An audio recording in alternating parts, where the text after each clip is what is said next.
Hello guys, in today's video I'm gonna show you how to fix Minecraft sound problem easy and quick. If you want to fix it, all you have to do first just click here and then type Windows Update Settings,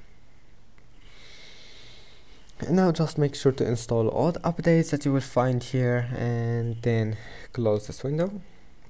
After that type here run, click on it, and then type here percent, update the percent and click OK, and then you will find your Minecraft folder. If you don't want to lose your data, just copy those two files, saves and resource packs, and move it into your desktop.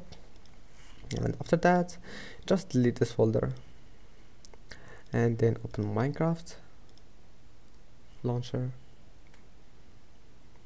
Now just log in into your account, and that's it. Now all you have to do, just go back to AppData and then